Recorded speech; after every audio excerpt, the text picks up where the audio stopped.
بسم الله الرحمن الرحيم. الحمد لله رب العالمين، ثم الصلاة والسلام على رسول الله وعلى آله وصحبه وسلم. درسنا هو درس أفراد وأنا كشكينا سيرة النبي عليه الصلاة والسلام. ما أنت وحنا كشكينا دعوتي وكسب بحثي مرحلة السرت هاي أجدبتي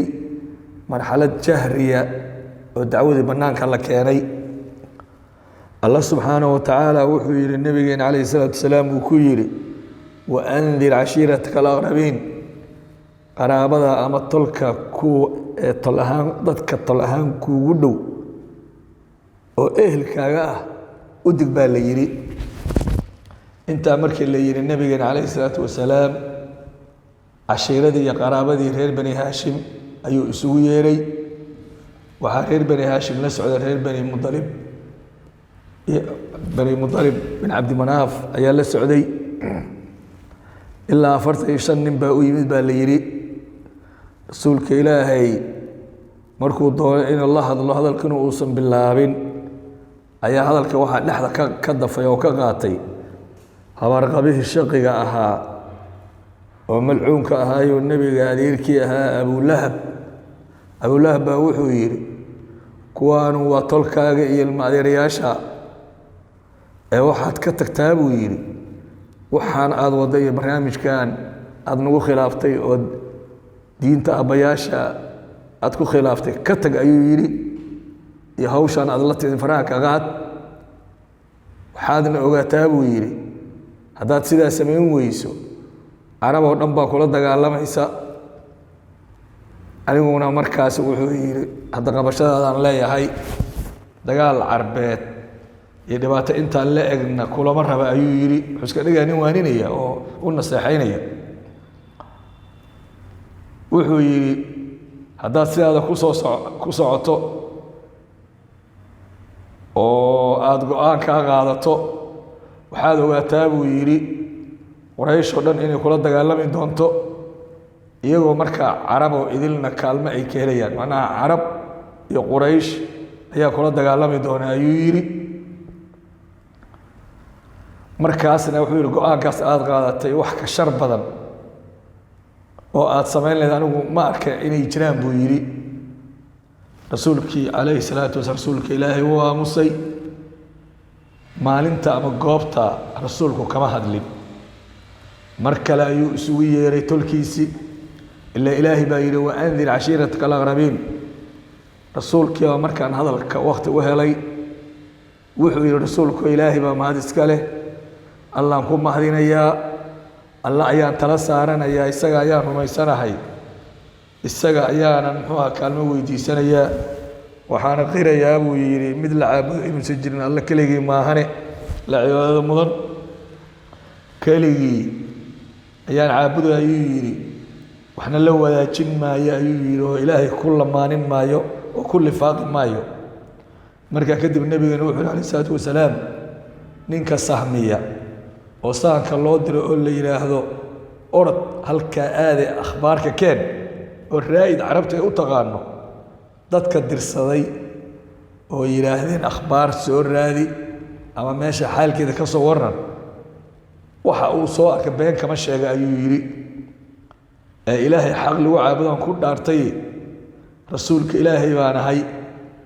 oo dadka oo dhan loo soo diray gaar ahaan adinka ayaa Allah subhanahu wa ta'ala si gaara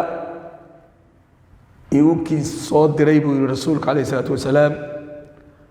Allah ku dhaartay waad dhimanaysaan buu yiri sidaad markaad seexataan oo kale si lamidaad u dhimanaysaan waa la soo saarayaa sida marka adoo intaad jiifta aad soo kacdo oo kale ayaa la idin soo saarayaa waa la idin xisaabinayaa waxa aad amal fasheen marka kadibna ama janno abadi ayaad galeysaan ama naar weligiin aad ku jirtaan. inta markuu yiri yaa ninkii saciimka hogaamiyaha Abu Talib nabiga adeerkiisa ayaa hadalka qaatay wax aan ka jecelnahay ma jirto ayuu yiri inaan ku caawino oo ku garab istaagno waana waa aqbalnay warkaagana waan rumaynay oo waan fahmnay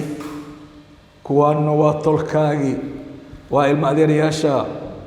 oo kuu yimid oo kuu soo ururay oo ku dhegaysanaya anigu iyagaan ka mid ahay buu yidhi laakiin anigu asracahum ilaa maa tuxibu waxa aad jeceshahay mid waxaan ahay mid u degdegaya waxa aad jeceshahay ayaan kula jecelahay ayuu yidhi ee waxa lagu faray samee ayuu yidhi go-aankaaga qaado allaan ku dhaartay buu yidhi ka suuli maayo inaan ku ilaalinayo oon ku difaacayo ku garab taaganahay laakiin wuxuu yidhi anigu naftaydu waxay ku degan tahay oo raalli ku tahay diintii cabdilmudalib inay haysato macnaa ma jecli buu yidhi diinta cabdilmudalib in anigu aan ka tago laakiin si kastay tahay anuuna diintaada qaadanayn waan ku garab taaganahay waana muxuu ahaa ku ilaalinayaa abulahab oo meesha fadhiya hadalka qaatay ayaa wuxuu yidhi taas waa xumaan buu yidhi go-aanka noocaasa waa xumaan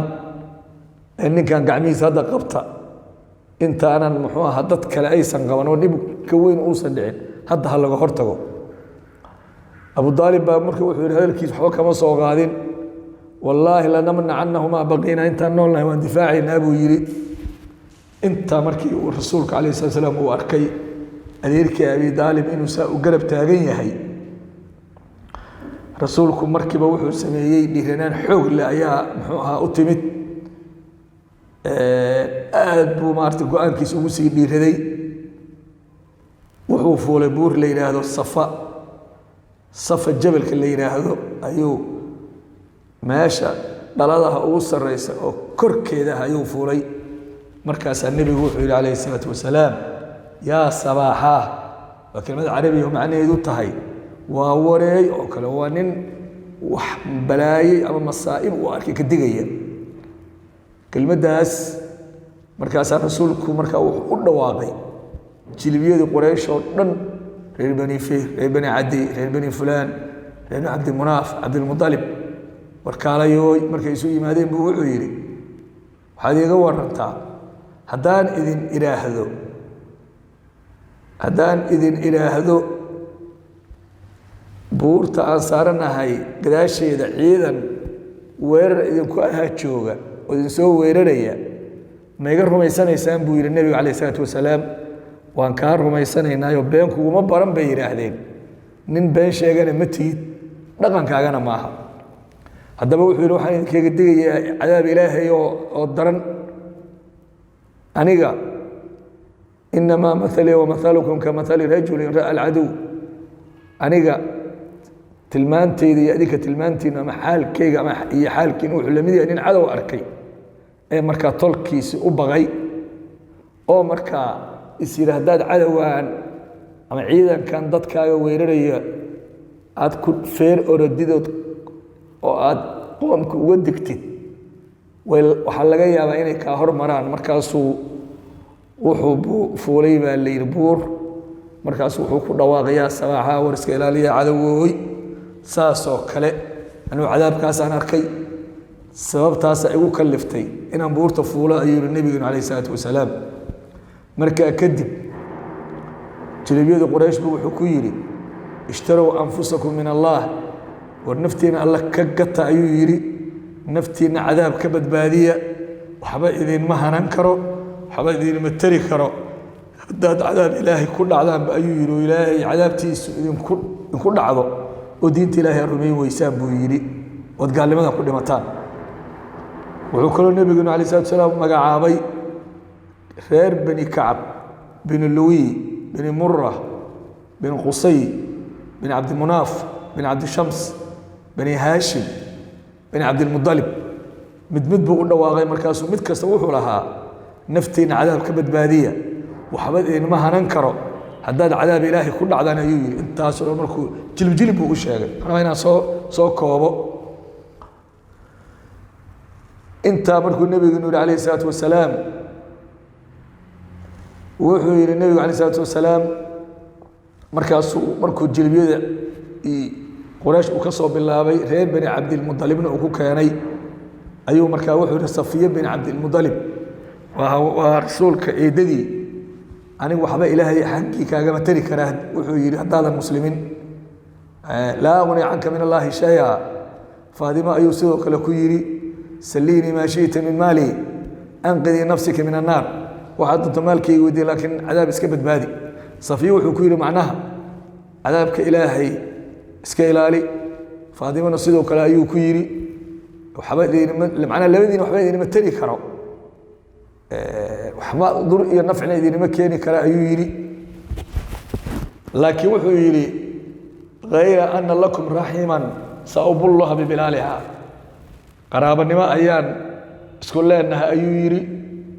oo aan ahay mid qooyinaya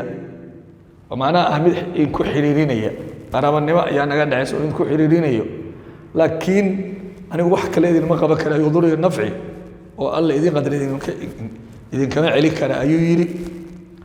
intaa markuu hadalka yidhi dadkii way kala tageen way dhegaysteen ujeedadiisu way arkeen nebiguna warkiisi waa gaarsiiyey abarqabihii ayaa soo degdegay markaasu wuxuu yidhi tabban laka saa'iru layaami alihaada jamactana maantoo dhan waktiga ma waxaanad nooga lumisa ayuu yidhi halaag ha kugu dhace ilaahay baa wuxuu markaa soo dejiyey subxaana wa tacaala tabbat yadaa abi lahabin isagu markaa kelmad markaa yidhioo halkaa ku dhammaatay ahayde kelmad waxa ku dhowowda ilaa qiyaamu saaca la akhrinayo oo ah oo aayad qur-aano qof kasta oo adduunka soo maray uu akhriyo ama akhri doono oo ah halaag waxaa halaagsamay abiilahab labadiisii gacmood waaba uu halaagsamay hadalkaas kadib nebigeenu calayhi salatu wasalaam markuu arrintaas sameeyey alla wuxuu soo dejiyey fasdac bimaa tu'mar